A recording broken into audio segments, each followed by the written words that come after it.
Alright. What happens to Natsuki? Natsuki. She has changed somewhat, become more responsible, but she's still Natsuki, so she resents that she had to. Will always be young at heart, I think. Other than Yuri, who was born old at heart, perhaps. But Natsuki will be the most young at heart of all of us. Hang on. Yes, I'm getting another call. This is the Natsu Kitchen. How can I? Yes. Okay, cool. And that'll be. Yep. Can I get a credit card number? Cool. Yep, probably about 6 p.m. tomorrow, looking like. I know, we're slammed. Okay, thanks for your order. Alright, 2 cakes, 12 fucking loaves of bread, signature cupcake platter. No time for a break, I guess. Even a short break. Hello, beloved. Hi, yes, thanks for scaring the shit out of me. You are quite welcome. You seem very busy. Yeah, I have like 3 dozen pending orders for tomorrow alone. And that's without even talking about long-term orders. And still you do not want your own shop space. It would cost money. And I wouldn't get to be here and do all the house stuff I do for us as much. And what about my gaming? If I'm away from the house, that's less gaming. Well, taking your points in order, first you would clearly be reaping a greater profit at this point if you had a space with larger equipment, and maybe even some helpers. You are incredibly popular, beloved. The only thing limiting you is your output. There's only so much one woman with 2 ovens can do. So I think, money-wise, your own shop remains a very wise investment. You know we have more than enough money between your earnings and my pay from the university. Second of all, I'm sure you'd still do plenty around the house. You seem to have inexhaustible energy after all. And as for the third concern, well, if you had your own shop with your own employees, it seems like that would give you more time for gaming. She certainly hasn't been gaming as much as she'd like. She's not used to this level of work and responsibility. She can already feel the beginnings of burnout. But on the other hand, she's desperate not to let Yuri spend any money on what she regards as her own pipe dream. Or think of it this way. Are you saying you're not up to the challenge of running a profitable baking enterprise? Floor usage, pricing, employee management, so many discrete systems. Only a true gamer would be able to run such a business successfully. You're right! I've been preparing for this my whole life! So you're going to do it? I'll always think about it, babe, I promise! But right now I need to get back to these orders. I will let you get to it. I love you. Go to bed at a reasonable hour, alright? I will! I don't know, it looks like broad fucking daylight at the window there, man. Okay, so, that leaves Monica and Sayori and MT. I feel like we should do Monica last. It's only fitting, right? Sayori. Well, she's going to have lifelong issues with mental health. I don't think it surprises you to hear that. But let's check on her most recent therapy session. That's not fair to yourself. Well, is this the patient Sayori? I don't know, but it's true. Nothing I said isn't true. The way you framed it lacks important context. You are not some kind of intrinsically bad or incompetent person. You are a recovering abuse victim. I would have been a bad person even without the abuse. You would have been a completely different and healthier person without the abuse. And whatever you are now, you're not bad. Okay, not bad, just broken. Completely, totally broken. Even if it isn't my fault, I'm still broken. And not useful to anyone. Valueless. It's hard to feel valueless, isn't it? It's not feeling I am valueless. No, I don't think so. You know what the twist is going to be? The twist is going to be that Sayori is the therapist and the patient is someone else.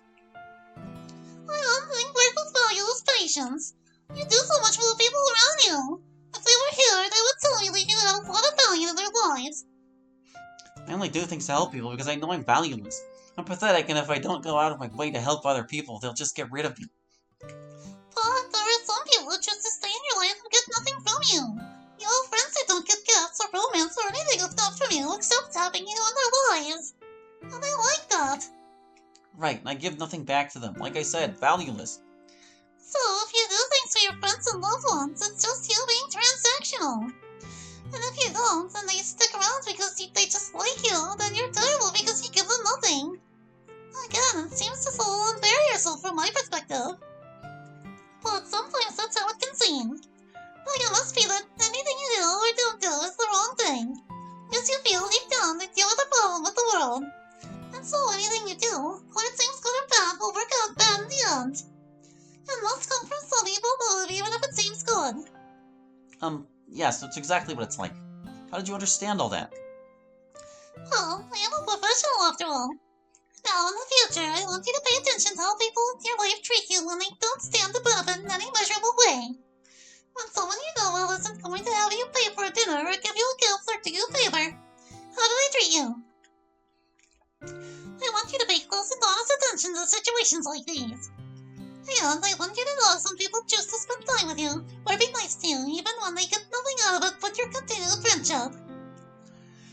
I know it'll be hard for you not to jump ahead and assume they think they'll get something else out of it down the road.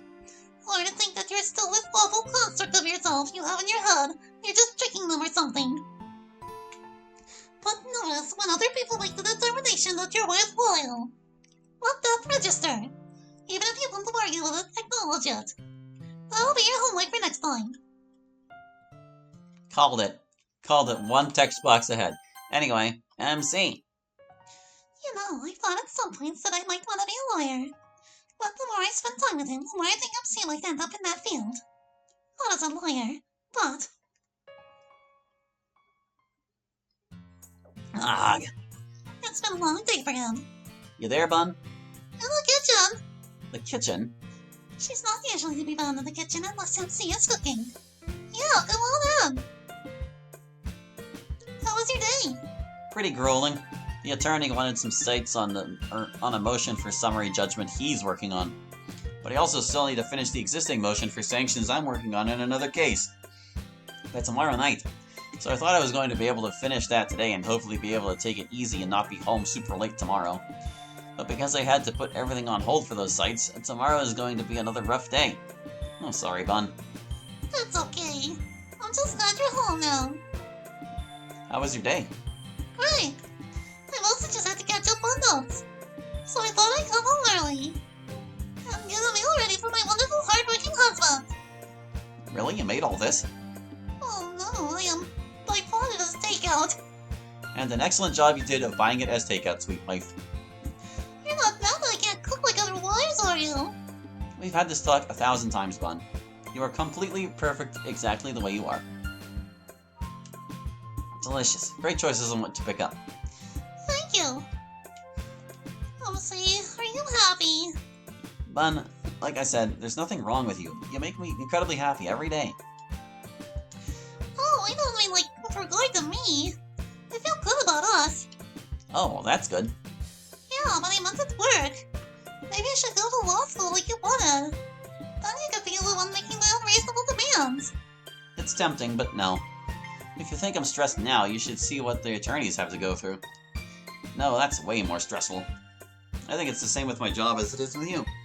Everything is just perfect. Alright, only one left. I suppose it's finally time. Let's see where I am. Ah, here we are. Surprised. Of course I'm still here. Still waiting. It doesn't seem like there's any reason not to be honest. Nothing in here that would make me give up on you. I mean, I have my friends back now. And that's nice. It's nice not to be thought of as a horrible killer anymore. It's nice not to think of myself that way. But I'm no different otherwise, as you can see. And, well, in terms of you, not much is different there either. The world is still flat, if more tolerable now than it used to be. And you are still real, and compelling. And I've never found anything to match that. So I'm going to continue to wait. Who knows how far in the future this scene is? Maybe it's a few months, a few years. Maybe it's a few millennia while I wait here for your technology to find a way through. Who knows? I don't mind waiting. I'm basically immortal so long as I want to be, aren't I? And I'm very patient. So yes, as fun as things are for me in here with me and my friends, I'll still find myself thinking of you and us. I've never felt anything better, and I don't know that I ever will. Well, that was it. That was everybody. So, that's it. The end is come. Obviously, I can't tell you if it's accurate or not. But these are some futures for all of us. I wish I could tell you yours. But I hope that seeing a bit of ours brings you happiness. Adieu. Wow! Parts of all were really happy in unexpected ways when I played it. But parts of it were really funny, too. I wonder if any of it was accurate. Well, I can tell you one thing that isn't. If Yuri got super rich and offered to buy me a bakery, I would not say, "Oh, gee, Yuri, I don't know. I shouldn't take advantage of your kindness." I'd be like, "Hell yeah, let's hook this bitch up." Got it for the future. A lot of these people you don't even know. How did you come up with stories for people you don't know? Mostly just speculation based on what little information I had, combined with what I thought would be amusing. I think you may have let your difficult or working relationship with Mina affect your vignette on her. Oh, I definitely did, yes. But still, I tried to portray her as competent. She's always going to be competent. I see. I feel like mine is accurate. Or anyway, hope it is. I was married and still teaching and had a child. And it seemed like it wasn't too far in the future. So I don't mind if yours is exactly right. Anyway, what's next on the agenda, Monica? First on the agenda is emails. Then we need to talk about some stuff. Nothing too heavy, just a few things we need to wrap up. But first, emails. Don't forget that you can email the club at that place. We answer most emails here on screen, and you'll always get a reply from me no matter what. Let's begin. Did any of you guys watch Neon Genesis Evangelion? If not, maybe give it a try. Some degenerate. Evangelion. Yeah, I've seen it. It's my favorite anime. With a little bit of a downer. It's also the only anime I've seen all the way through, so... Never saw it. Too much of a downer. Yeah, I have enough to personally life as it is. I watched Eva. It's a solid show. Kinda depressing, yeah. But well written. I dig the characters. Maybe I should get Yuri to watch it. It's kind of her thing. Oh, how so? It's hard to explain. It has these deep psychological themes, and there's kind of a cult layer over everything. I don't know, it's hard to get across. But I think you'd like it. I see. What about you, Lucina? Nope, I've heard the name, but no idea about it. Alright then. Well, I'm actually going to do this. To be honest, it feels a little surreal. I'm new to the fandom and only recently got myself caught up on all that's happened, and, well, I suppose I'd be preaching to the choir to say that, oh boy, a lot has happened. I'm usually just the type to just lurk, but I've decided I may as well go for this. To start off, I have a few questions about how your reality functions. You said before that with the way your senior year loops, everyone still remembers the last senior year as last year. How exactly does that work? Does last year override your junior year, with your next last year making the first last year overwrite your sophomore year, and so on? Is there eventually a cutoff where a year is wiped from memory? I don't know. This one's already been answered, but is there any distinction in the code between non-character characters with and without character portraits? Misita started off as one without a portrait, but once she got one, not only did she get her own dialogue box color, but suddenly we were allowed to follow her POV. Have any of you ever tried pulling an Inception and attempted to enter a recursive instance of the game? Oh, I skipped a line. Monica said. Hold on there. I see. Well, I'll take these in order. Everyone just treats the last year as our senior year, and the year before that, and the year before that. It never wipes from our memory. It just kind of blurs together, I guess. So far as I can tell, there's no correlation between having a curve file and having a sprint. Only 5 of us have curve files, and I think only 5 of us ever will. But a number of other people have sprites and dialogue boxes and such. I'm not sure how the game decides that. And no, it's not really possible to enter a recursive instance of the game. Any more than it would be possible for you to enter our game. Let's see, this is a long one, so multiple parts for each of us. For Monica, what are your thoughts on the Monica Nendoroid? What do you think about alternate reality games, ARGs? Do you have any favorites? I've always been rather partial to Gravity Falls Cypher Hunt, if it counts. In the event of you crossing over, would you rather be an android or a plain old human? Have you ever heard of the band Tally Hall? I think you'd find their songs interesting, as well as their sort of successor, Miracle Musical. Starting with me, I've seen my Nendoroid, yeah. It's super cute. I would give would if I could. I'd get one of all of us. Although they probably won't have an MC or Miss Eden android. I am definitely partial to a good ARG. I didn't participate in it, but one of my favorites was the Jejun Institute. I don't know if I said that right. Sadly, the people running that game told the ending. But it was an amazing while it lasted. Also, speaking of this, have you looked around our curve files? There's a new one there after all. I'd definitely rather be an actual human than an android. That's who I am now from my own perspective after all. And finally, no, I've never listened to Telling All before this. But I'll go listen to them now.